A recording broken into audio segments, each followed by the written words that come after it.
Ok, estamos en la segunda parte. Aquí vamos a ver cuando van a hablar del capítulo que a mí me gusta mucho, que es Juan 6, donde explican, donde Jesús quiere explicar y quiere que todo el mundo comprenda que cuando él dice, esto es mi cuerpo, que come mi cuerpo y bebe mi sangre, ustedes van a ver.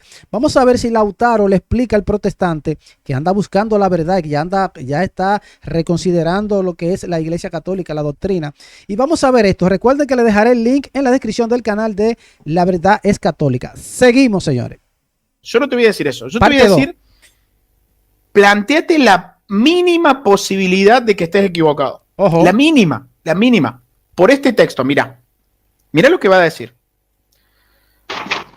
Estoy yendo, Juan 6. Para. Sí, Juan 6, versículo 48 podemos leer. Lo podés leer después. Desde el 48 en adelante. Dice, yo soy el pan de vida. Sí, perdón. No, dale. Parece que no veo yo porque es muy chiquitito en el celular. Ahí te veo. A ver, si lo pongo más. ¿Para que lo puedo poner más tranquilo. Tengo mi Biblia acá, tranquilo. Ojo. A ver. Vamos a ver. Ahí va queriendo, ahí va. Eso. Ahora sí, ¿no? Sí. Es la pila, dicen. La pila de años. Mirá, dice así. Dice así. Dice, yo soy el pan de vida. Vuestros padres comieron el maná en el desierto y murieron. Este es el pan de vida que desciende del cielo, para que el que de él come no muera.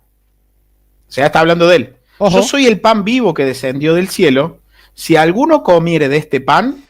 Oye la distinción que hace Jesús. Si alguno, yo soy el pan vivo que descendió del cielo. Si alguno comiera de este pan, o sea, de él, vivirá para siempre. Vivirá para siempre. Y el pan que yo daré es mi carne. Uy, el pan que yo daré es mi carne. Uy, amigo. La cual yo daré por la vida del mundo. ¿Sabes qué tenés? Un es. Pero pará, no termina ahí. Y ustedes saben la palabra es. Entonces los judíos contendían entre sí diciendo, ¿cómo puede este darnos a comer su carne? Jesús les dijo, de cierto os digo. Si... O sea, Jesús le está diciendo, es de verdad que se lo voy a dar, le voy a dar mi carne, es de verdad. Tú ves, porque antes no se podía comer carne humana, eso era carnivarismo, no se podía. Eso iba contra la doctrina, eso era herejía en ese entonces. Pero Jesús dice que sí, de cierto. Cuando dice de cierto, es que no hay duda que él va a hacer eso, lo que él dijo. Comer escuchen, su carne. Escuchen. Jesús les dijo, de cierto os digo, si no coméis la carne del Hijo del Hombre y bebéis su sangre, no tenéis vida en vosotros. Bueno. Recordemos que acá les acaba de decir que el pan que yo les daré es mi carne. Ten en cuenta eso. Sigue diciendo. El que come mi carne y bebe mi sangre tiene vida eterna. Todo esto en el contexto que les acaba de decir arriba, que el pan que yo les daré es mi carne. Sí. Todo esto.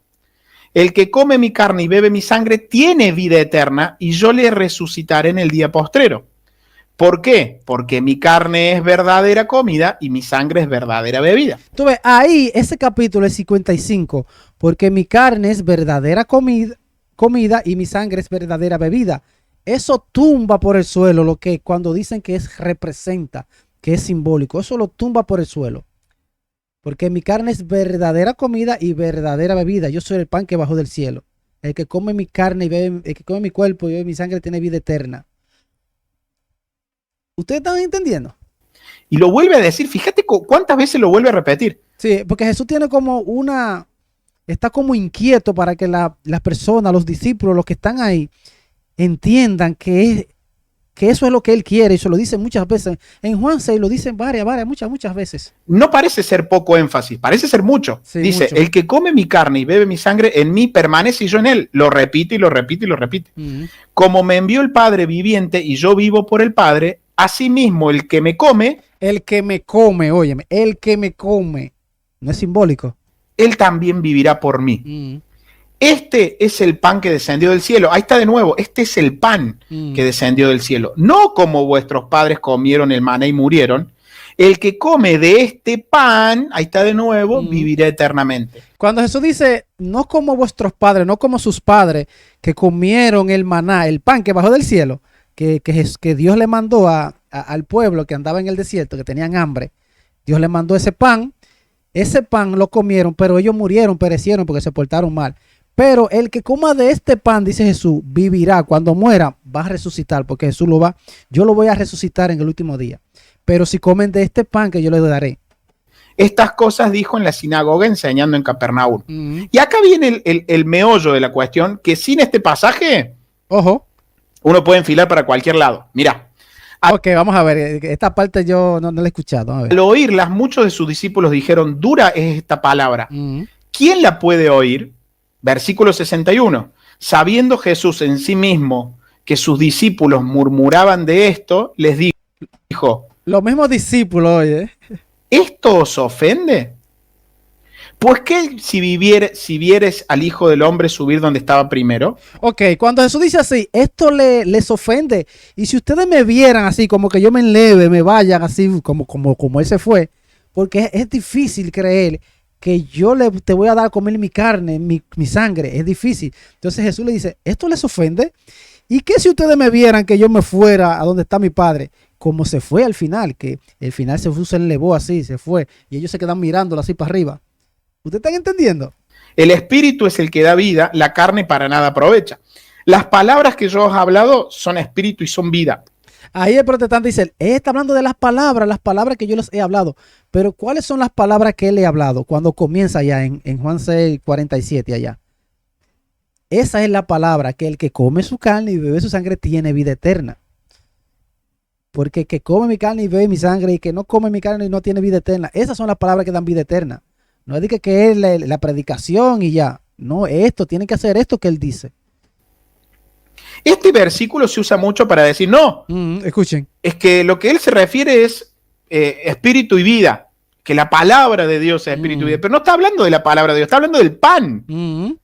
Ahora, esto que está hablando del pan y la sangre, ¿es espíritu y es vida? Claro que sí, porque no hay que enfrentar los conceptos. También. Lo que acaba de decir, ¿es espíritu y es vida? Claro que sí, no es lo uno o lo otro.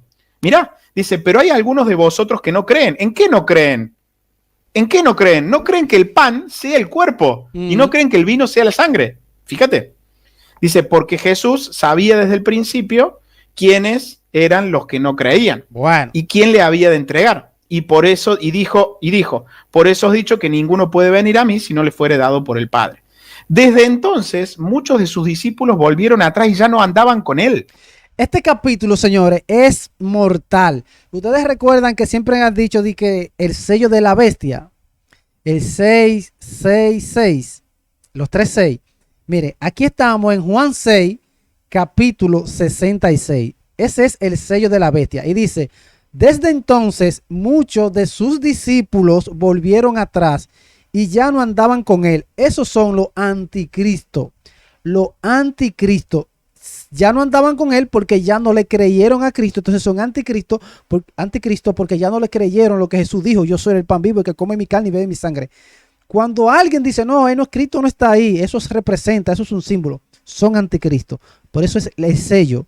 Juan 6, capítulo 66. Esto lo ha explicado mucho el padre Luis Toro. Y es cierto. Porque ustedes han escuchado, no sé si en Apocalipsis, que dice el sello de la bestia, el 666. Ahí está, en Juan 6. Desde entonces, muchos de sus discípulos volvieron atrás y ya no andaban con él. ¿Por qué no andaban con él? Porque ya no le creyeron a Jesús. Dijeron, no, este está loco, se fueron.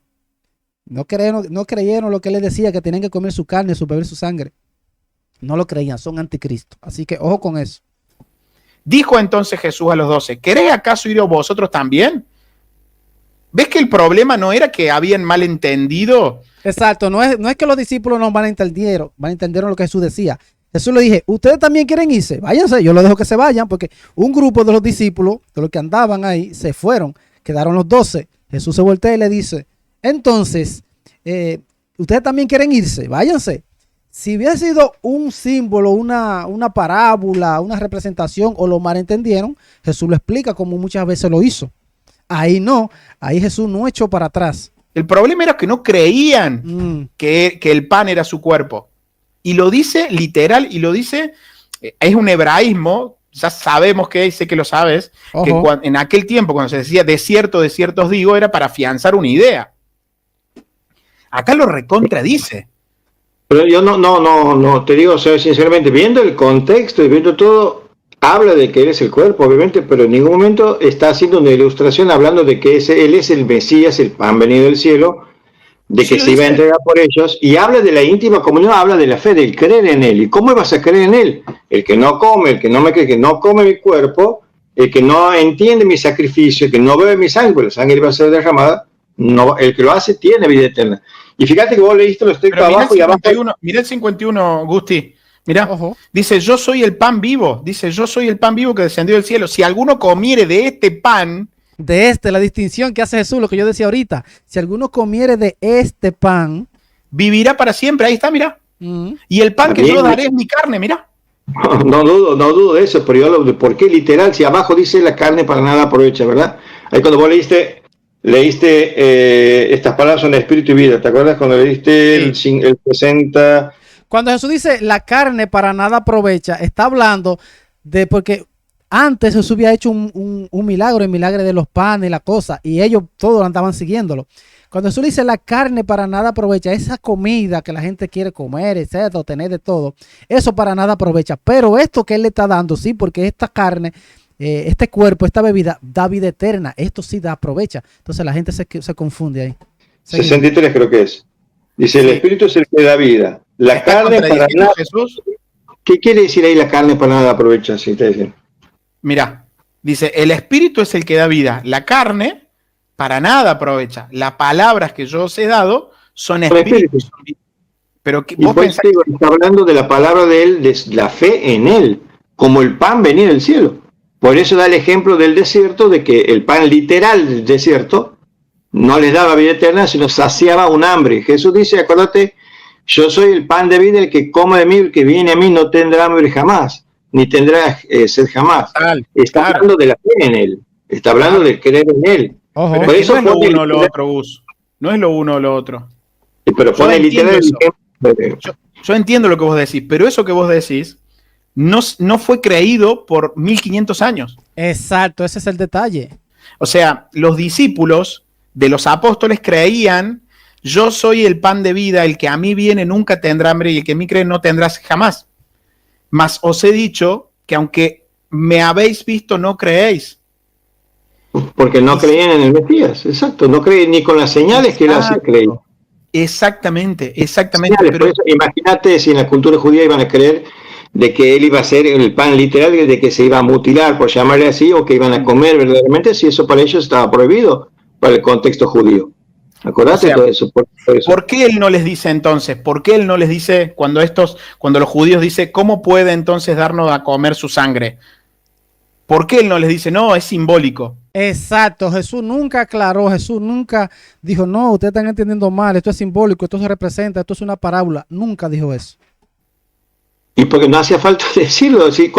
Yo te vuelvo a reiterar, sí, le dijo, dice el protestante que no hacía falta decirlo, y se le fueron la mayoría de los discípulos, se le fueron todos, y Jesús se voltea y le dijo, ¿y ustedes también se quieren ir?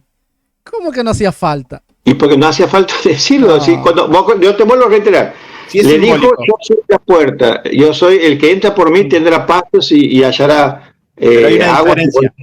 Hay una diferencia, ahí Jesús no dice, esto es la puerta, aquí dije, esto es mi cuerpo, este es mi sangre, este es el pan que bajó del cielo.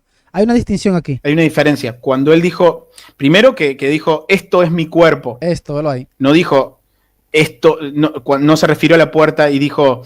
esto es la puerta. Yo se la... él agarró pan y dijo, esto es mi cuerpo, ¿no? Bueno, hay una diferencia. Te vuelvo a decir el ejemplo de la cruz. Dijo, mujer, he ahí tu hijo. Sí. Juan, he ahí tu madre. Vamos a tomarlo literal eso. No es literal. Aunque yo quiera tomarlo literal porque soy ponerle que es un anti María y quiera agarrarme de ese texto, la exégesis del texto me exige que no es literal. Es que ya María es nuestra madre ya. Pero no te olvides que la exégesis del texto está empapadísimo de la sola escritura, porque lo que vos estás afirmando no es lo que creían los primeros cristianos. Exacto. ¿Cuáles primeros cristianos, Lauti? En los primeros 100 años nunca jamás se habló de la literalidad. Los primeros, hasta Juan, jamás se nombró, ni en ningún ejemplo, ni en ninguna epístola. Mirá, el que come mi carne y bebe mi sangre tiene vida eterna y yo le resucitaré en el día postrero. O sea, esa interpretación, te digo, Santi, dale, Lauti, esa interpretación literal no se le dio en el primer siglo, sino se entendía dentro de su contexto. Por eso, pero claro que sí, San Ignacio de Antioquía habla de que el que no creía esto era un hereje. Pero este protestante no cree en San Ignacio de Antioquía ni en ningún padre de la iglesia. Ahí está el problema. Es solo escritura este protestante. Solo los herejes no creían esto. Juan no lo dijo San Ignacio. Y Juan está bien. No. Pero Gusti, ¿vos crees que tanto se va a corromper? Tampoco hablo de corrupción manipulada ni a propósito, simplemente para que vos puedas llegar a una verdad absoluta, tienes la escritura inspirada, que es la base de la iglesia, es la base... por medio de la sola escritura no podés, Gus. No vas a poder, porque va a terminar siendo tu opinión. O sea, yo te pregunto, por eso digo, tenés un discípulo directo del apóstol Juan que te contradice. Ojo. Pero yo recurro a lo que Jesús enseñó y lo que dijo Juan, no recurro a mi interpretación. No, es la interpretación que tú entiendes de ese texto, es la interpretación que a ti te enseñaron. No. ¿Y el apóstol Juan, vos crees que no? ¿Juan lo dijo? Y el evangelio de Juan. No, perdón. ¿Esa interpretación fue de Juan? Y vos imagínate que si San Ignacio de Antioquía no recibió la interpretación correcta de este evangelio, estamos en el horno. ¿Quién la tiene? ¿Entendés? ¿Por qué no la puso? Bueno, ¿por qué el original no la puso verdaderamente como literal? Esa es la pregunta. Entonces ahí... ¿Por qué Pablo nunca enseñó nada, ni siquiera en Corintios? Pero que está así, literal, es que tú le estás dando otra interpretación. Dijo nada. Porque siempre estuvo la iglesia para definir conflictos, siempre estuvo. O sea, vos acá estás viendo un pasaje que dice, el que come mi carne y bebe mi sangre tiene vida eterna y yo le resucité en el día postrero. Tenés al apóstol Juan que lo escribió y tenés a un discípulo directo del apóstol Juan que interpreta esto y dice, es verdaderamente el cuerpo y la sangre. Y vengo yo, Don Lautaro, siglo XXI, y digo, no es. No, Lautaro ni Gustavo. No, estamos hablando nunca. Vengo yo, siglo XXI. 2000 años después. No es. Es cierto. Eso es lo que hace el protestantismo. Pablo dijo nada. ¿Por qué no dijo nada Pablo afirmando lo que decía Juan? ¿Por qué nunca dijo nada Pedro? Pablo lo dice también que sí. Que el que come del cuerpo y digna verme sin discernir. Sí lo dijo. Sí. Lo dijo en la carta a los Corintios. Lo escribió. Pero no te olvides de que hay cosas que si vos no te sacas el anteojo de la sola escritura, no las vas a poder ver como se deben ver. O sea, no te olvides que los apóstoles son pocos los que escribieron. O sea, había transmisión oral. Vos pensá en esto, Gustavo, porque sé que sos honesto. ¿Vos creés que San Ignacio de Antioquía, discípulo directo del apóstol Juan, no tenía la correcta interpretación de lo que era la Eucaristía? Uy. ¿Cómo podemos saber? Suponte que yo lo creo que no se equivocaba, pero si quiero comprobarlo, recurro a la fuente anterior, a la original. Y esa original, tú vas a darle otra interpretación que la iglesia no le ha dado nunca. Tú ahora, 2021, 2025, tú le vas a dar otra interpretación que nunca se le ha dado, porque al final es tu interpretación, lo que tú entiendes, o lo que te enseñaron. Pero ¿quién te lo enseñó? ¿Qué te enseñaron?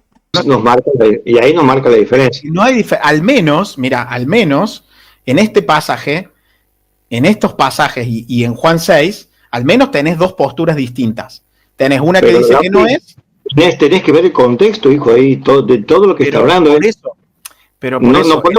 El contexto habla de que no creían en él, que las señales que hacían no creían, puso de ejemplo literal el pan del maná, que él representaba el pan que ahora no dice representaba, no, dice yo soy.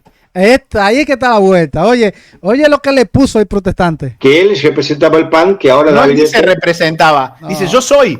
Uy. Bueno, me refiero, el pan literal me refiero de desierto, ¿verdad? El maná. El maná del desierto, sí. El pan que comía en el desierto le satisfacía el hambre diario, el hambre... Ese para nada aprovecha, él sí. Físico, pero sí. El que come mi carne no tendrá hambre jamás. Sí. Es la explicación de acuerdo al contexto, el pan. El cuerpo, no había sido entregado todavía. Y los que morían ahí no habían la poder culpar, si no habían muerto, y los que morían creyendo pero sin comer el pan como hacían. Claro, pero tenés que entender que él está fundando su iglesia y está enseñando que el pan es verdadera comida y la sangre es verdadera bebida. Dice, esto es mi cuerpo y esto es mi sangre.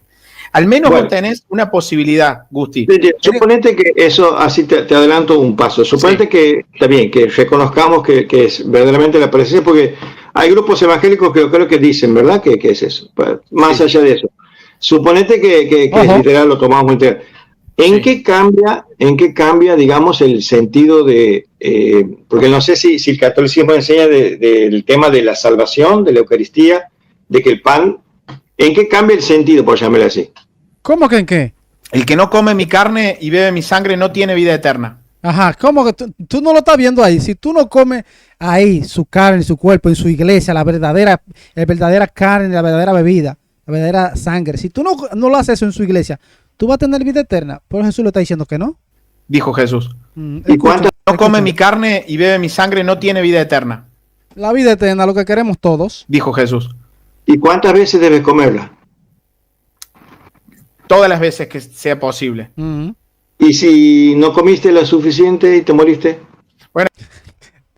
Está sacando como quiera. Si lo comiste una vez ya. No, a ver, yo si estuviera Jesús al frente, yo no le haría esas preguntas. O sea, pensando en eso, yo lo que me dice Jesús, me pongo en modo soldado y voy. Exacto. Jesús le dijo a la mujer adúltera, vete y no peques más.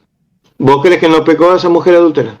¿No pecó más? Yo no sé, no lo sé. No lo sé si siguió pecando o no. Vamos al contexto. Le dijo, vete y no peques más. Le estaba hablando de ese pecado específico que era el adulterio. Pero dijo, vete y no sigas adulterando. Pero le dijo sobre ese pecado. Sobre ese pecado. No peques más el adulterio. Bueno, pero si él le decía, no peques más, le iban a pedir a la hermana porque todos cometen pecado. Está bien, pero le dijo no peques más. Pero no importa, para no irnos por la tangente.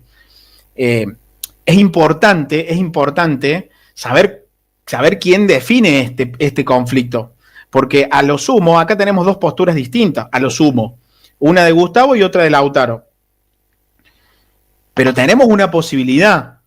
Si yo me estoy equivocando, bueno, a lo sumo, como dijo Pascal, ¿no? Que hablando no pierdo nada. Con un ateo le dijo, bueno, si yo me equivoco y Dios no existe, yo me voy a morir y listo, me van a enterrar. El problema es si yo tengo la razón, porque no es mía, porque no es que uno tiene la verdad, sino que la verdad lo abraza uno. Pero el problema es si verdaderamente la iglesia durante 1500 años tuvo razón. Esa sí está buena. Si esa iglesia tuvo razón y los protestantes no aceptan eso, ay, bobo, ¿de qué se van a perder los protestantes? En enseñar esto. Ese es el verdadero conflicto.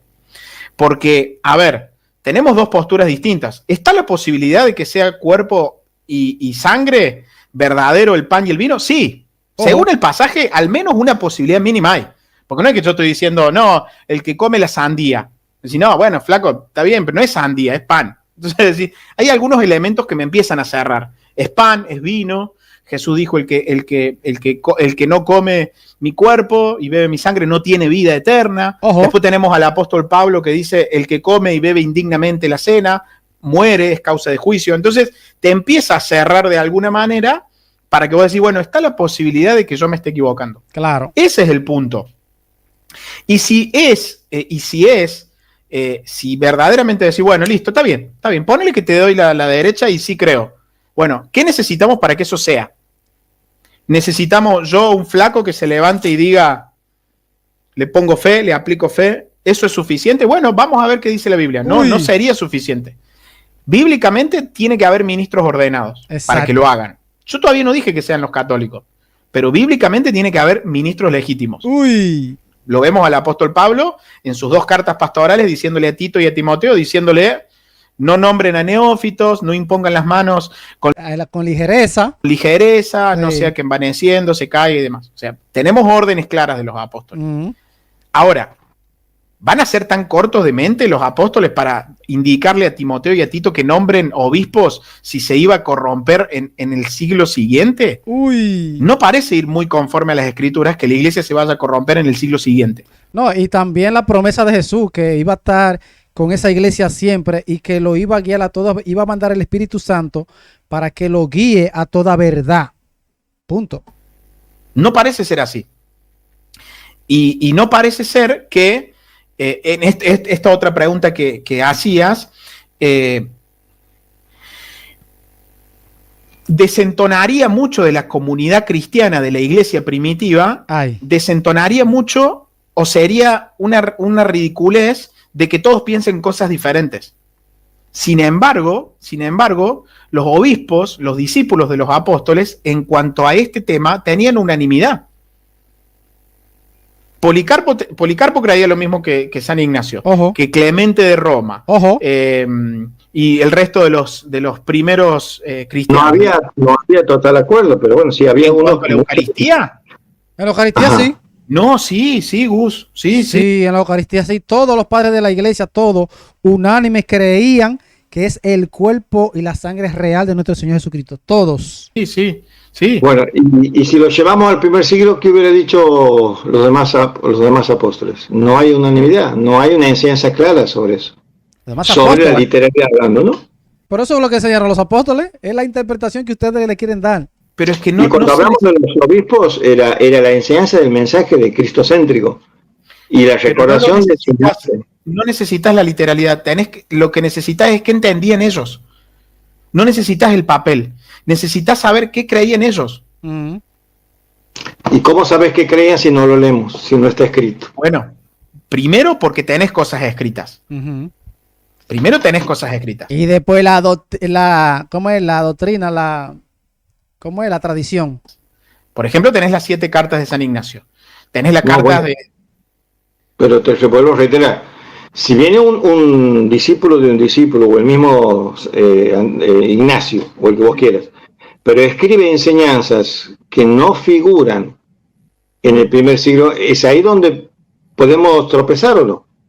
Podríamos tropezar, sí. El tema es ¿cuál? ¿Cuál sería lo que viene después de Ignacio se creyó, y acordate que después el catolicismo empezó a dogmatizar un montón de cosas porque eran improbables bíblicamente, no las podía probar. Entonces tuvo ¿la Trinidad? No, la Trinidad y ahí... entonces ahí en la Trinidad, la iglesia, el Espíritu Santo lo guió y se fue otra vez, lo dejó porque son paganos. Es raro, señores, protestantismo. Una cosa sí lo hizo bien y otra cosa la iglesia la hizo mal. Es raro esto, señores. Era entendida en los primeros siglos y enseñada en las Escrituras, claramente enseñada. ¿Se definió? Sí, en el concilio de... ¿Esa iglesia se corrompió antes? Por eso digo, no digo de corromper porque suena mala intención, algo. Yo dejo de pensar que tengas mala intención, pero digo corromperse doctrinalmente. Dios dejó la escritura justamente para ser el manual de ¿cómo se llama? El manual de instrucciones o el manual de poder filtrar todo el pueblo. Pero eso, Gus, eso no lo dice la Biblia. En ningún lado. Eso es una interpretación. La Biblia no dice que Dios dejó la Biblia como un manual de instrucciones para todos. No dice. Que la Biblia lo dijo Pedro, tenemos la palabra profética más segura. Después lo dijo Pablo diciendo que sirve para redaguar y corregir, instruir en toda buena... ¿Eso significa que la Biblia... Lo inspirado? ¿Cómo que no? Si vos no crees o no confías en lo inspirado, ¿vas a confiar en algo que no está inspirado? ¿O en una tradición? ¿Los obispos del siglo IV que definieron la Trinidad no confiaban en eso? ¿No confiaban en lo inspirado? Que confiaban, pero la Trinidad está fácilmente demostrable en la Biblia. No es que lo inventaron ellos y se les ocurrió decir que el Espíritu Santo está demostrado en la Biblia. Fácilmente vos. Nosotros con el diario del lunes y un concilio bajo el brazo decimos eso. Te podemos decirlo porque gracias a todo lo que hemos podido aprender, ha habido reglas de hermenéutica, el estudio de la historia y un montón de cosas que... Pero las reglas de hermenéutica no hicieron el concilio. Fue la iglesia. ¿Cuál iglesia? ¿Cuál? La única que había, pana, la única que existía, la católica. ¿Cuál más en el siglo IV? ¿Y cuál era? ¿Cuál crees vos que era? Hasta el siglo IV eran varias iglesias, ¿no? ¿Cómo que varias iglesias? No. ¿Y cuál era? ¿Cuál crees vos que era? Escuchen. Hasta el siglo IV eran varias iglesias, no era una. Eran varios obispos, ¿verdad? De una iglesia. Una iglesia, un mensaje, pero los diferentes obispos no había una iglesia líder, digamos, que determinaba la cosa. Era el concilio. ¿Cómo que no había una iglesia? pero sí, que determinara todo. ¿Cómo que no? Siempre fue así. No, pero sí había. El concilio era el concilio ecuménico donde vienen obispos de todas partes, pero esos obispos estaban en comunión. ¿Con quién? ¿Con quién en comunión? Con el Papa, Era un bautista, un pentecostal, un presbiteriano. ¿No? Estaban en comunión, se juntaban para definir un tema antes de que haya un Papa. Antes de que haya uno, digamos, un líder universal, por llamarle así. Te explico por qué. Porque de la misma manera que en Hechos 15 hubo un conflicto, como en Hechos 15, que hubo un conflicto que venían los judaizantes a decir, bueno, hay que circuncidar a los gentiles, de la misma manera la iglesia se reunió y definió. De la misma manera, en la cristología, con el conflicto con los arrianos, que estamos hablando, fíjate vos que estamos hablando entre el 80 y el 90% creía cosas diferentes. Ojo. Creía que Jesucristo era un hombre, que no era Dios. Y vos decías, pero que no se basaba en el pecado. ¿Cómo fue la iglesia contra los arrianos? Fue con la escritura. Les demostró con la escritura que los arrianos también. Y los arrianos también. Los arrianos también tenían la escritura. ¿Quién ganó? ¿Por qué ganó la iglesia? Tenían la escritura. Por eso te digo, con la escritura, como corresponde, cualquiera puede usar la escritura y decir cualquier barbaridad, como lo que pasa hoy en día. Lo que pasa es que él está obviando la autoridad que tiene la iglesia para decir, mire, usted está equivocado y usted es un hereje, punto. Pero la misma escritura, en su contexto, en su exégesis, en su explicación lógica y exegéticamente te demuestra dónde está el error. Pero el punto es que vos decías que fácilmente están las escrituras. Bueno, si fuera fácilmente... Ponele, está demostrable, está la doctrina del Espíritu Santo, la naturaleza del Señor Jesús, un cristiano del siglo XXI con 20 concilios detrás, lo dice. Está buenísimo. Claro. Pero, a ver, la realidad es que en el siglo... Si vos decís ¿Cómo lucharon antes los del concilio? Lucharon con la palabra escrita, que era su fuente de autoridad para poder determinar doctrinas inequívocas. O sea... ¿Cómo lucharon? Primero con la autoridad que Dios les había dado. Exacto, ¿no? Con esa misma autoridad fue que se definieron los libros, que ahora usted dice que los libros es la autoridad. Esto es raro. Obispos. Que es ser iglesia. Primero antes del hacer, se necesita el ser. Primero la iglesia debía ser. No es que yo entraba al concilio y decía, yo vengo, soy fulanito de tal, vengo con la Biblia de Jorge. Pase, muchachos. Defina acá qué es la Trinidad. No. O sea, primero antes del hacer, se debía ser. Primero fue la iglesia, luego las escrituras. Entonces, antes de entrar al concilio debían ser esos obispos legítimos, nombrados por otros obispos hasta llegar a los apóstoles. Primero ese es el paso número 1. Después, paso número 2, bueno, las discusiones, la oración y demás para definir cuál era la verdad. Pero a lo que voy es, si San Ignacio se corrompió en el sentido doctrinal, porque comenzamos hablando de eso, si San Ignacio no escuchó bien el mensaje de la Eucaristía, porque partimos de la Eucaristía, y no entendió bien el mensaje que le dio el apóstol Juan, ¿cómo sé yo que el concilio de Nicea sí fue y definió la verdad? Si tengo una primer eslabón después de los apóstoles que entendió mal Juan 6. O sea que todos esos concilios pueden que estén equivocados y puede que todos estemos equivocados con lo que nos enseñaron esos concilios. Es un lío. ¿Cómo lo va a entender mal si es discípulo directo del apóstol Juan? Y bueno, no sé, el mensaje se perdió. ¿Cómo sabes que en el concilio de Nicea, siglo IV, se restauró y llegaron a que la Trinidad es doctrina verdadera? Y no se puede, o sea, no lo podés defender mucho. Porque ya tenés el primer eslabón que se corrompió. Imagínate 3 siglos después. Un desastre total. Entonces, para poder abrazar eso que yo sé que vos abrazás, y está bien, y yo estoy de acuerdo con vos en eso, ojo, yo estoy de acuerdo con vos. El punto es cómo llegás a abrazar esa verdad y rechazás todo lo previo. ¿Entendés? Te transforma en selectivo. ¿Por qué? Porque por un lado decís, bueno, si San Ignacio creía que la Eucaristía es cuerpo, sangre, alma y divinidad, bueno, yo lo rechazo porque no lo encuentro en la Biblia. Pero tenés al discípulo directo de Juan. Bueno, no sé, a mí no me cierra, no sé. Lo rechazo a él, pero sí abrazo un concilio 3 siglos después, este sí lo abrazo. En el medio esto no me cierra, no, este lo desecho. Este sí, esto no, esto sí, esto no. Y no, o sea... No, ¿sabes por qué te digo que no hay? Porque vos tenés la escritura para discernir, tenés el filtro. Vos No podés tenés con la escritura, Agustín, tenés la sola escritura. Tenés Bueno, tu propia tenés la- interpretación. No, tenés la escritura inspirada de lo que se practicó en los primeros 100 años. A ver, Eso está- materialmente le tenés a la escritura, pero el filtro que vas a usar es la sola escritura y es un filtro que no funciona. Ese es el problema. El filtro no funciona bien. Porque la escritura, claro que es inerrante, es palabra de Dios, gloria a Dios. El problema es el filtro que usás, que no se usó nunca así. En la historia no se usó la sola escritura como medio para alcanzar la verdad. No ¿Cómo que se no? ¿Y usó cómo- así. en qué se estaban?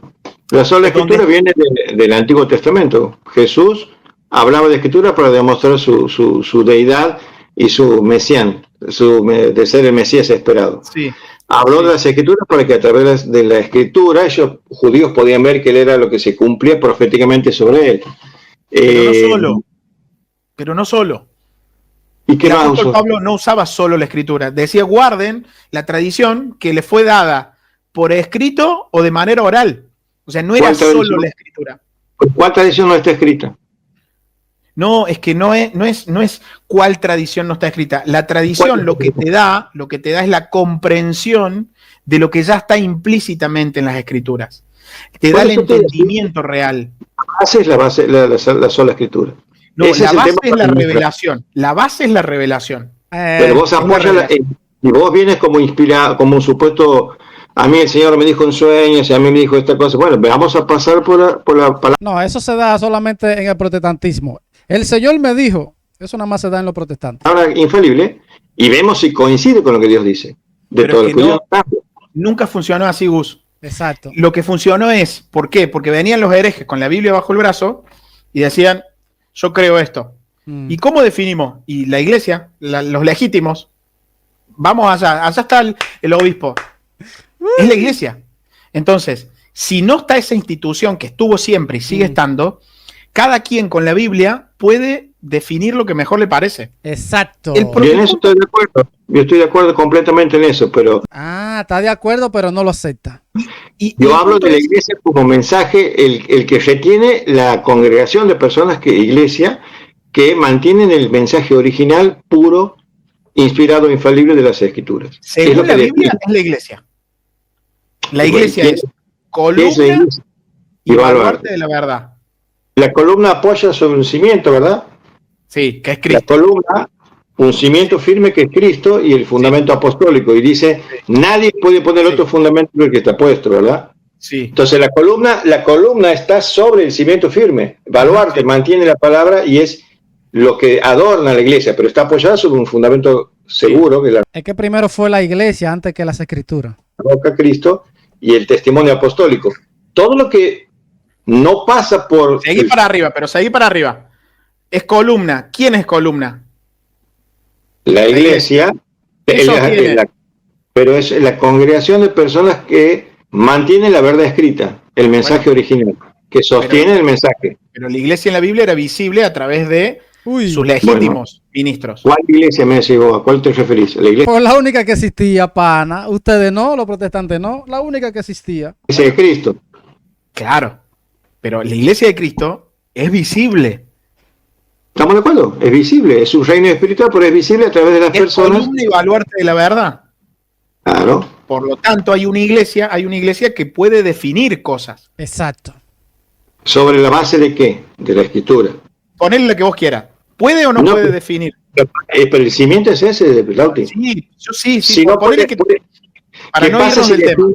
No, pero ¿qué pasa si define? Está pisando mucho el protestante, Gustavo. Está pisando mucho al Lautaro y no lo deja casi desarrollar. Algo que no está escrito. Bueno, si define cosas, más allá de que ponele que te digo, bueno, cosas que no estén escritas, está bien, por el bien de la conversación te lo doy. ¿Cómo va a ser columna y baluarte de la verdad? Si define cosas que no son verdaderas. Si define cosas que no están escritas, no es columna, y baluarte de la verdad. O sea que no es entonces la iglesia de Jesús. Está equivocándose, está metiendo la pata. Por eso tanto, que no es columna y baluarte de la verdad. No. Y si no es columna de la verdad, no es la iglesia de Jesús. Porque la iglesia sí es columna y baluarte de la verdad. Esta parte es humana. Columna y baluarte de la iglesia son personas. Y aquel que dice ser la iglesia de Cristo tiene su fundamento en la escritura. Si se sale de ahí, deja de ser iglesia, mete la pata. Claro, pero la Biblia dice que la iglesia es columna y baluarte de la verdad. Lo dice la Biblia. Pero por eso digo, ¿a qué le llaman iglesias, Lauti? ¿A un edificio? No. No es el edificio. No es el edificio. Un mensaje único y central, ¿verdad? No, la iglesia no es un mensaje. La iglesia es una institución y el mensaje es un mensaje. Son dos cosas distintas. Personas. Tampoco es institución, pero no importa, es otro tema. Es un grupo de mensaje de que mantiene fielmente el mensaje. El mensaje ahí va. Cristo. Bueno, para. Ahí va bien.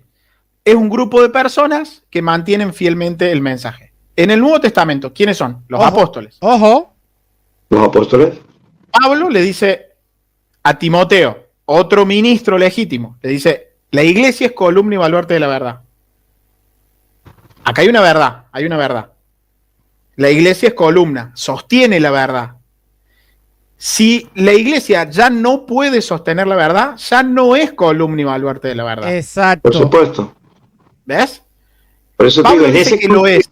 En ese contexto le está hablando a Timoteo justamente de los embaucadores, de los falsos maestros, y le está diciendo la iglesia, porque no era una, eran varias iglesias, acuérdate, en todos lados. No, ahí está equivocado, no eran varias iglesias, es una sola iglesia en diferentes lugares, la misma doctrina, los mismos obispos que están en comunión con la misma doctrina y con los apóstoles, es la misma. Pablo, Timoteo estaba encargado, no sé, de Éfeso, no sé cuántas iglesias, y Pablo dijo que busque hombres fieles para que continúen con el mensaje de él en diferentes iglesias que eran casas en realidad donde se juntaban algunos a compartir el mensaje. Pero era una misma fe. Es una misma fe. Una misma fe. Era una misma fe. Que se mantenga esa fe.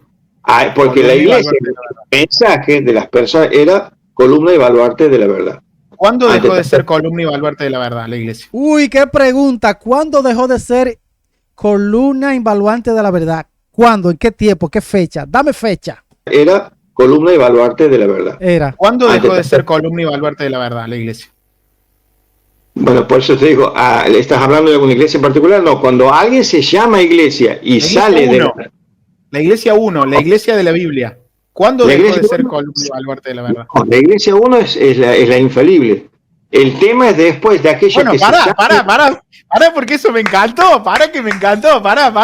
Bueno. ¿Cómo dijiste? Que acá me muero. ¿La iglesia 1 es infalible? Y la iglesia de apostólica era la infalible. Entonces, adiós a la escritura. ¿Qué? ¿La iglesia 1 es infalible? Y la iglesia de apostólica era la infalible. Adiós a la escritura. La iglesia 1, ¿verdad? ¿O me equivoco? Bien, Gustavo, bien. En 3 horitos sos católico, Gustavo, bien. Sí. Si eso no está, nunca estuvo en discusión. La iglesia 1 es que hay protestantes que te saldrían a churar. Sí. La iglesia 1 es infalible. Sí. Bueno, genial. No, bueno, el mensaje apostólico es infalible, porque ellos fueron inspirados. Eso me encantó. Sería necio negarlo porque ellos fueron inspirados a escribir lo infalible. Pero hay un grupo de compañeros tuyos, o sea, protestantes, que dicen que no. Entonces, la iglesia 1 es infalible. Yo estoy re de acuerdo, pero me alegra. Bueno, iglesia 1 es la iglesia de los apóstoles. Y es infalible. El mensaje enseñado por los apóstoles es infalible, que es lo que hoy podemos leer, y de ahí aprender. Después, si alguno se llama iglesia, llámale metodista, anglicana, luterana, romanista, evangélica, o testigo de Jehová, todo lo que se animan a llamarse iglesia, si salen de esa base, no son columna de baluarte de ninguna verdad, porque están errando la verdad. Exacto, pero totalmente. Recurrimos a la iglesia 1, ¿verdad? Vos me dijiste el otro día, recurrimos a la iglesia 1 que es de Hechos 15, por supuesto, claro. Ella es la que define, pero ¿te parece así a vos o no? Totalmente, pero me sorprende que vos lo digas como protestante. Sí, hasta a mí me sorprende. Hasta a mí, señores. O sea, estoy súper de acuerdo con vos. Pero vos como protestante vas a entrar en graves problemas. Me encanta que entres en estos problemas porque significa de que vas a tener que responder ciertas preguntas. Exacto. Por ejemplo, ¿cuándo dejó de ser infalible la iglesia? ¿En qué tiempo? ¿Cuándo? La iglesia nunca dejó de ser infalible en su mensaje, la iglesia original. Bien. Que se acabó, digamos, la inspiración, por llamarlo así, después de Juan, la inspiración se acabó. Ahora quedó escrito lo infalible para guiar e instruirnos, desechar toda mentira, toda herejía que no coincida con la verdad escrita, porque es la infalible, bueno. La Iglesia 1. No es que después la Iglesia dejó de ser inspirada, no, la Iglesia 1 fue la inspirada, la única, lo demás. La Iglesia en el mensaje que va a transmitir es infalible, no puede fallar. La primera Iglesia no, porque es la palabra de Dios escrita. Bien, perfecto. Ya definimos que hay una Iglesia que es infalible, que no puede fallar. Adiós a la Escritura. Me hiciste asustar.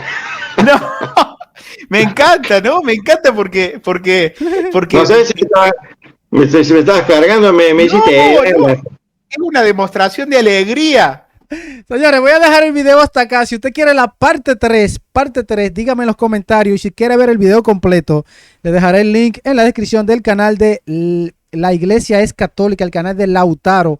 Muy bueno está este diálogo, muy pero muy bueno. ¿Qué opinas? En los comentarios los leo.